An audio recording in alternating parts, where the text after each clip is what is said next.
C'est Ça ma vie, une série d'histoires de vie produite par CCP avec le soutien financier du PEPFAR. Bienvenue dans le 12e épisode de l'histoire de ma vie. Aujourd'hui, moi Mathurin, j'ai envie de jouer à l'animateur. J'ai une surprise pour vous. Je ne suis pas seul. Moi, c'est Françoise. Je suis épanouie. Actuellement, je suis en joie parce que nous sommes effectivement mariés le 10 octobre 2009 à la mairie de Yopougon. Bon, je me suis décidée à me marier à Mathurin parce que je vois en lui un homme bon, un homme compréhensif et attentionné. Ce qui m'a poussée véritablement à l'aimer, c'est qu'il a l'amour du prochain. Lorsqu'il prend soin des personnes vivant avec le VIH, il le fait avec amour. Je pense que le VIH n'est pas une fatalité. Nous envisageons avoir des enfants.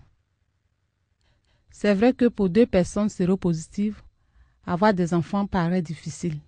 Mais avec la médecine, il y a la possibilité d'avoir des enfants sains. Puisqu'il y a la PTME, c'est-à-dire la prévention de la transmission du VIH de la mère à l'enfant, qui est là et qui donne les conseils aux femmes avec les conseils du médecin à l'appui.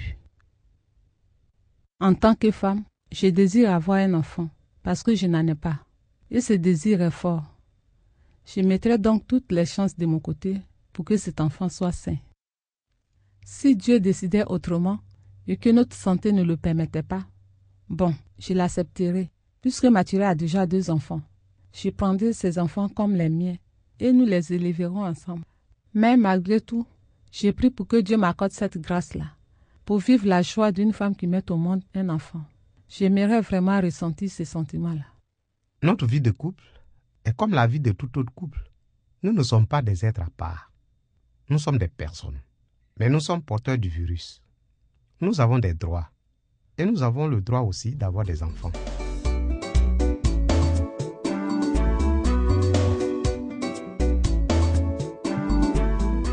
Aujourd'hui, bon, après 3 mois de mariage, je me sens à l'aise. Je ne me sens plus seule parce que j'ai Mathurin avec moi.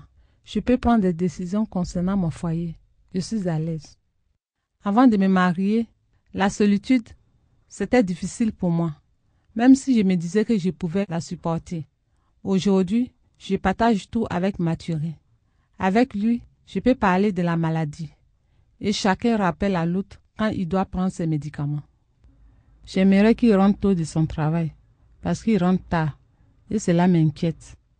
J'aimerais aussi qu'il m'appelle lorsqu'il ne peut pas rentrer tôt pour que je sache ce qui se passe.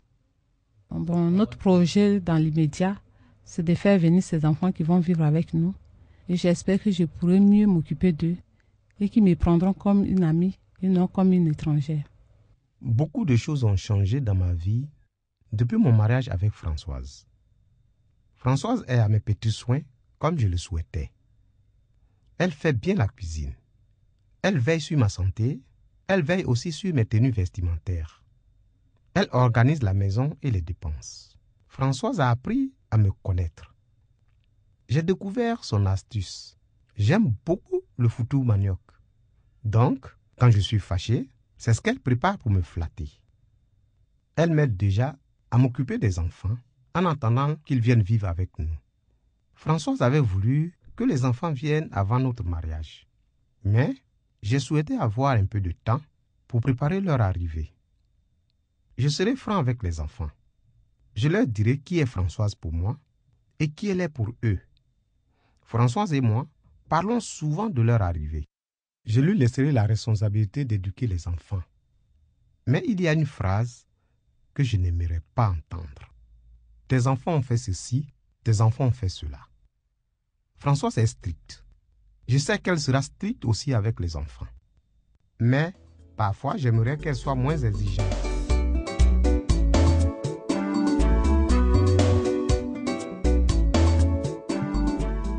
Je voudrais dire que les personnes séropositives peuvent se marier et être heureuses, y compris les couples sérodiscordants.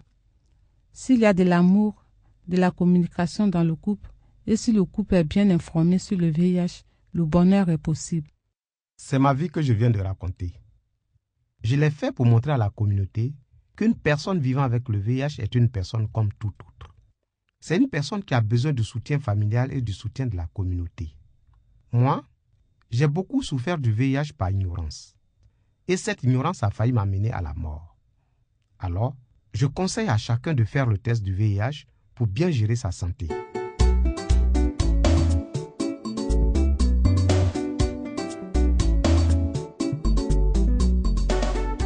Voilà, c'est la fin du récit de vie de Mathurin Amégué avec qui nous avons passé les quelques semaines. Nous souhaitons plein de bonheur à Mathurin et à Françoise, les nouveaux mariés. Peut-être, chers auditeurs, les retrouverez-vous dans une seconde saison de C'est ça ma vie. C'est ça ma vie, une production de CCP réalisée avec le soutien financier du PEPFAR. Rejoignez-nous sur facebook.com/jhuccp.Côte d'Ivoire pour discuter de ce témoignage.